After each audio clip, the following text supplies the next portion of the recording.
Hi guys, welcome back to the channel. This is your friend Swaraj here. আজি বহুত দিনৰ বিৰতিৰ পিছত উৰিষ্যা যাবলৈ ওলালো। প্ৰথমে আমি ওদালগুৰিৰ পৰা ৰঙিয়া জংচনলৈ আহিলো।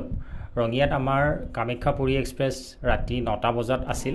ট্ৰেইন অহাৰ লগে লগে আমি ট্ৰেইনত উঠি লৈ আমাৰ মেইন জাৰ্নি ষ্টাৰ্ট কৰিলো। নামে যেই ডুবেছে সেই জেনেছে, নামে যেই ডুবেছে সেই জেনেছে, বলি অন্যের জানা বড় যায়, হরি নামে কি আনন্দ ডুবলে জানা যায়, হরি নামে কি আনন্দ ডুবলে জানা। ফাইনেলি ভুৱনেশ্বৰ আহি পালোঁ 28 ঘণ্টা ট্ৰেভেল কৰাৰ পিছত।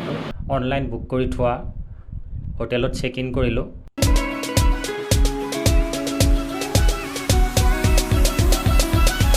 আজিৰ দিনটোৰ ফাৰ্ষ্ট পইণ্ট মুক্তেশ্বৰ টেম্পল আহি পালোঁ। ভুৱনেশ্বৰক চিটি অফ টেম্পল বুলিও কোৱা হয়। ইয়াত চাৰিওপিনে টেম্পলৰে ভৰি আছে।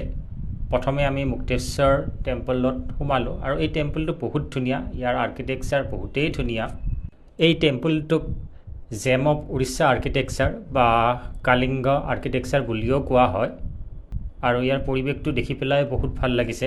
আপোনালোকেও ইয়াত আহিব, পৰিৱেশটো বহুতেই ধুনীয়া। ইয়াৰ পিছত আমি লিংগৰাজ টেম্পল চাবলৈ আহিলোঁ।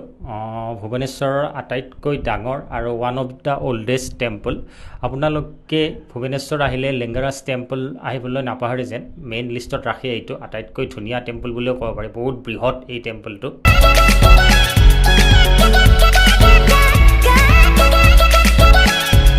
ভুৱনেশ্বৰত থকা উদয়গিৰি আৰু খান্দাগিৰি কেব চাবৰ কাৰণে আহিলোঁ। দুটা কেব ৰাস্তাৰ এইটো পাৰ আৰু সেইটো পাৰতে। আৰু ইয়াত বিভিন্ন সৰু ডাঙৰ কেবেৰে ভৰ্তি হৈ আছে। ধুনীয়া একেবাৰে টুৰিষ্ট এট্ৰেকশ্যন। আৰু ইয়াত বিভিন্ন টুৰিষ্ট আহে চাবৰ কাৰণে ইয়াৰ পৰিৱেশটো। আমিও কিনকিনীয়া বৰষুণৰ মাজতে ইয়াৰ পৰিৱেশটো ঘূৰি ঘূৰি চাই আছোঁ। উদয়গিৰি কেবছৰ পৰা ভুৱনেশ্বৰ চহৰখনো দেখা পায়। বহুত ধুনীয়া চহৰখন। আৰু এইপিনে খান্দাগিৰি কেবছৰ ওপৰত জৈন টেম্পল আছে। তো আমি ইয়াৰ পিছত তাতেই যাম।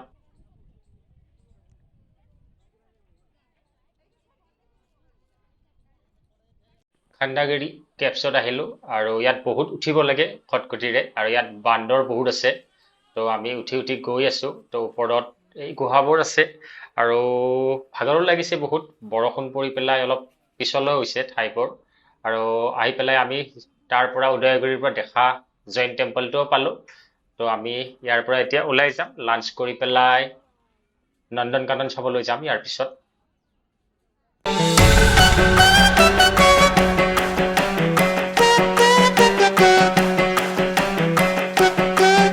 আমি নন্দন কানন আহি থাকোঁতে বহুত বৰষুণ পালোঁ। আৰু ইয়াত আহি পেলাই এতিয়া সোমাই ইয়াৰ পৰিৱেশটো চাইছোঁ চাৰিওপিনে। ইয়াত এণ্ট্ৰি ফিজ 50 ৰুপিজকৈ ল'লে। আৰু বহুতেই নন্দন কাননত নাহে, ভাবে চিৰিয়াখানা কি চাবলৈ যাম। কিন্তু আপোনালোকে যদি ভুৱনেশ্বৰ আহে, ইয়াত নাহাকৈ নাথাকিব। ইয়াত জীৱ জন্তুবোৰ আপোনালোকে বহুত ওচৰৰ পৰা দেখা পাব। ইয়াৰ পৰিৱেশটো বহুত ধুনীয়া। আৰু বিভিন্ন চৰাই জীৱ জন্তু বহুত আছে। আৰু এইটো চাবলৈ আহিলে আপুনি প্ৰায় 2 ঘণ্টামান টাইম হাতত লৈ আহিব। আপোনাৰ উদয়গিৰি আৰু খান্দাগিৰি কেবছৰ পৰা বেছি টাইম নালাগে। আপোনালোকে উবেৰ বা যিকোনো গাড়ীত আহি যাব পাৰিব ইয়ালৈ। ৰাতিপুৱা 7টা বজাতে আমি ভুৱনেশ্বৰত ৰুম চেক আউট কৰি পেলাই বাছেৰে পুৰীলৈ আহিলোঁ। বাছেৰে পুৰীলৈ আহোঁতে আমাক প্ৰায় 1.5 ঘণ্টামান সময় লাগিলে। আমি মৰ্ণিং আহি পেলাই পুৰী পালোঁ। পোৱাৰ পিছত ইয়াত হোটেল ল'লোঁ। লোৱাৰ পিছত এতিয়া কৰ্ণাক যাব ওলাইছোঁ। কৰ্ণাক যাবৰ কাৰণে এখন স্কুটি ল'লোঁ। আমাৰ হোটেলৰ পৰাই ল'লোঁ। আৰু এতিয়া গৈ আছোঁ তাত। ৰেণ্ট ইয়াত 24 আৱাৰৰ কাৰণে স্কুটিখনৰ 450 টকা বুলি ক'লে। আৰু এতিয়া কিবা খাই পেলাই ওলাই যাম কৰ্ণাক যাবৰ কাৰণে।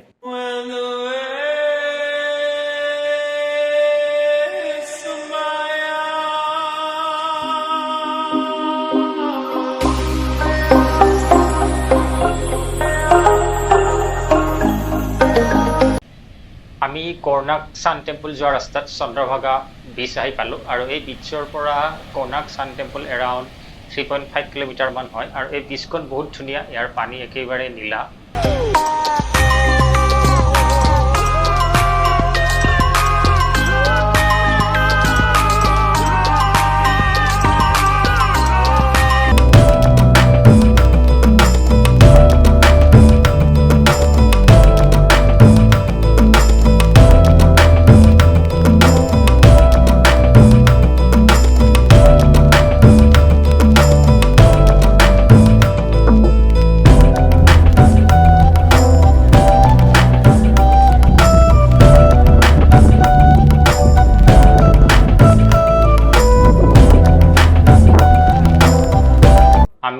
10 টকীয়া নোটত দেখা পোৱা ৰথৰ চকাটো এই কোনাৰ্ক ছান টেম্পলৰ পৰাই লোৱা হৈছে আৰু এইটো one of the world heritage চাইডো হয়। বহুত ধুনীয়া এই ছান টেম্পলটো। এইটো এক্সপ্ল'ৰ কৰিবৰ কাৰণে আপোনালোকক প্ৰায় 2 ঘণ্টামান সময় লাগিব।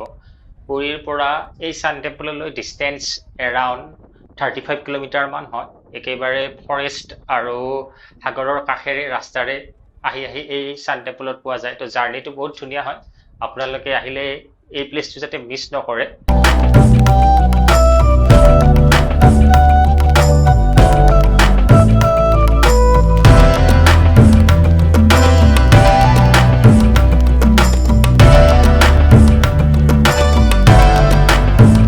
বৰ্তমান আমি সোণাবেশ চাবৰ কাৰণে আহিলোঁ আৰু এই পৰিৱেশটোৰ বিষয়ে আমাৰ সঁচাকৈ কোনো ধৰণৰ আইডিয়া নাছিলে। আমি যেতিয়া কোনাৰ্ক ছান টেম্পলৰ পৰা আহি পেলাই হোটেলৰ ৰুম পালোঁ, তেতিয়া হোটেলৰ ল'ৰাজনে ক'লে যে আজি জগন্নাথ টেম্পলত ৰাতি সোণাবেশ আছে। তো আমি সুধিলোঁ সোণাবেশ কি? তেতিয়া ক'লে যে এই ৰথযাত্ৰাৰ পিছত ভগৱান জগন্নাথ, বলভদ্ৰ আৰু গডেছেছ সুভদ্ৰাক ৰাইজৰ দৰ্শনৰ বাবে ৰথত বহুৱাই পেলাই মন্দিৰৰ বাহিৰত থোৱা হয়, যাতে বাহিৰৰ সকলো মানুহে সেইখিনি সময়ত দৰ্শন কৰিব পাৰে। আৰু এই সোণাবেশৰ সময়ত এই ভগৱানসকলক বিভিন্ন অলংকাৰ সোণৰ পিন্ধুৱাই পোৱা হয় ৰাতি, আৰু এই সময়ত দৰ্শন কৰিবলৈ বহুত পুণ্য পায় বুলি মানুহৰ মাজত এটা বিলিভ আছে। তো লাখ লাখ মানুহে এই পৰিৱেশটো চাবৰ কাৰণে আহিছে। তো আমিও এই পৰিৱেশটোৰ অংশীদাৰ হ'ব পাৰি নিজকে বহুত লাকি বুলি অনুভৱ কৰিছোঁ।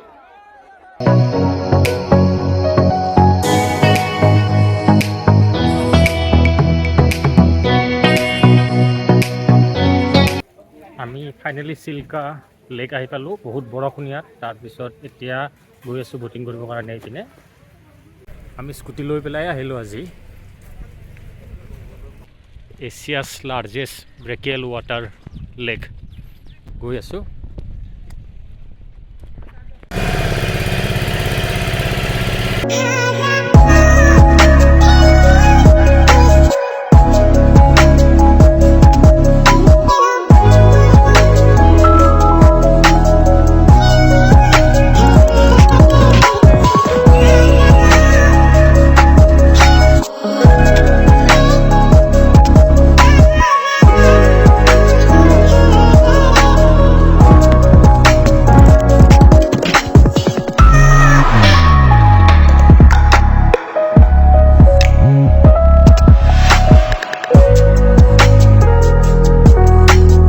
এইটো এটা ডলফিন ধুনীয়াকৈ খেলি আছে। এতিয়ালৈকে আমি প্ৰায় 20-30টামান ডলফিন দেখাই পালোঁ।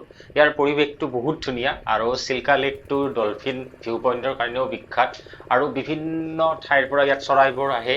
তো আপোনালোকে আহিব পাৰে, উৰিষ্যা আহিলে বহুত ধুনীয়া এই লেকটো। আৰু আমি ইয়াত আহি পোৱাৰ পিছত প্ৰায় 1 ঘণ্টামান ৰখিব লগা হ'ল ব'টিং কৰাৰ কাৰণে, কাৰণ বহুত বৰষুণ দি আছিলে আৰু এতিয়া চাগে আৰু বৰষুণ আহিব। বতৰটো বেয়া কৰিয়ে আছে। তো আমি যিমান সোনকালে পাৰোঁ ওলাই যাম ইয়াৰ পৰা।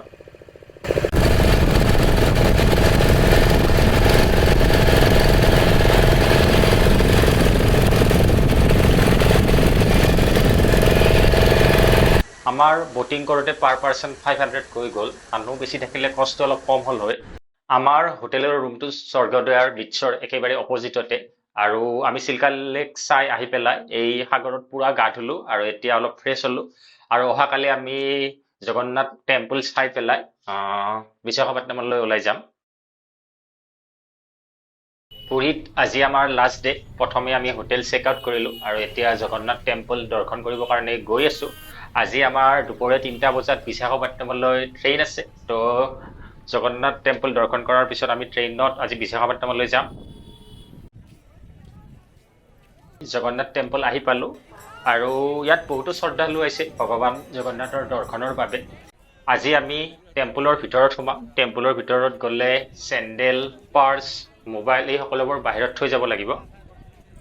জগন্নাথ টেম্পলৰ ভিতৰত প্ৰায় 2-3 ঘণ্টামান থাকিলোঁ আৰু এতিয়া পুৰী ষ্টেচনলৈ গৈ আছোঁ। আমাৰ ট্ৰেইন আছে। তো আমি লাঞ্চো কৰিব লাগিব। ষ্টেচনৰ কাষতেই লাঞ্চ কৰি ল'ম। আৰু বহুত ভিৰ আছিলে আজি। আমি ৰিক্সা পাৱাৰ কাৰণেও বহুত ৰখিব লগা হ'ল। চাৰিপিনে ন' এণ্ট্ৰি লগাই থৈ দিছে। তো এইখিনিয়ে আছিল আমাৰ পুৰীৰ ব্লগ। যদি চাই পেলাই ভাল লাগিছে লাইক কৰিব, কমেণ্ট কৰিব আৰু শ্বেয়াৰ কৰিব। ইয়াৰ নেক্সট ভিডিঅ'টোত বিশাখাপট্টনমৰ বিষয়ে দেখুৱাম, ক'ত ক'ত যাম।